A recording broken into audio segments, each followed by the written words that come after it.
देश का आम बजट कुछ के मायने में बिहार के लिए भी खास रहा। राज्य के लिए अलग से किसी योजना या लाभ का जिक्र तो बजट में नहीं रहा, लेकिन बिहार की दो बड़ी पुरानी मांगों को केंद्र सरकार ने सोमवार को संसद में पेश वित्तीय वर्ष 2021-22 के लिए आम बजट में स्वीकार किया है। राज्य अब अपनी विकास योजनाओं को गति देने के लिए पहले की अपेक्षा अधिक कर्ज ले सकेगा। केंद्र द्वारा कर्ज की सीमा में 1% बढ़ोतरी की गई है। इसके लिए fiscal responsibility and budget management FRBM की नीति में बदलाव किया गया है। राज्य सरकार काफी समय से इसकी मांग कर रही थी। बिहार की इस मांग का लाभ अब देश के दूसरे राज्यों को भी मिलेगा। अब राज्यों में केंद्र प्रायोजित योजनाएं कम होंगी। इसके साथ ही आम बजट में वित्त मंत्री निर्मला सीतारमण ने केंद्र प्रायोजित योजनाएं कम करने की बात कही है। इसका लाभ बिहार समेत अन्य राज्यों को फायदा मिलेगा।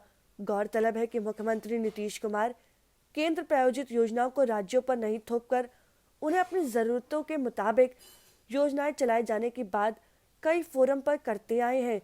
राज्यों के वित्तीय प्रबंधन को दुरुस्त रखने के लिए केंद्र सरकार ने उनकी कर्ज लेने की सीमा तय कर रखी है।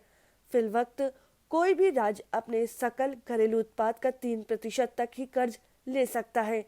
विषम परिस्थितियों में यह 3.5% तक हो सकता है। बिहार इस मामले में बेहतर वित्तीय प्रबंधन का उदाहरण पेश करता रहा है, मगर कोरोना काल में राजकोष पर खासा अतिरिक्त बोझ पड़ने से बिहार सहित दूसरे राज्यों का वित्तीय प्रबंधन गड़बड़ा गया। ऐसे में राज्य सरकार ने कर्ज लेने की सीमा को बढ़ाए जाने की मांग केंद्र से की थी। खुद मुख्यमंत्री नीतीश कुमार ने इसे बढ़ाने का अनुरोध केंद्र से किया था। केंद्र सरकार ने इसे पूरा करते हुए कर्ज लेने की सीमा 3 से बढ़ाकर 4% तक कर दी है, जबकि विषम परिस्थितियों में इसकी सीमा 4.5% तक होगी। अब इसे यदि राशि के नजरिए से देखें तो वर्ष 2019 से 20 में राज्य सकल घरेलू उत्पाद 6,11,804 करोड़ था। इस लिहाज से बिहार की अभी तक कर्ज लेने की सीमा 21,413 करोड़ है। नए प्रावधान के तहत राज्य अब 27,531 करोड़ तक कर्ज ले सकेगा। कर्ज की सीमा बढ़ने से बिहार अब जो 6,000 करोड़ से अधिक कर्ज ले सकेगा, उससे बिहार को नई रफ्तार मिलेगी। खास तौर से आत्मनिर्भर बिहार को अमली जामा पहनाने को शुरू की गई मुख्यमंत्री 7 निश्चय योजना पार्ट 2 को इससे पंख लग सकेंगे। इस राशि में राज्य में सड़क, बिजली, स्वास्थ्य, शिक्षा के साथ ही उद्यमिता के विकास और युवाओं को प्रशिक्षण की योजना को अमली जामा पहनाया जा सकेगा।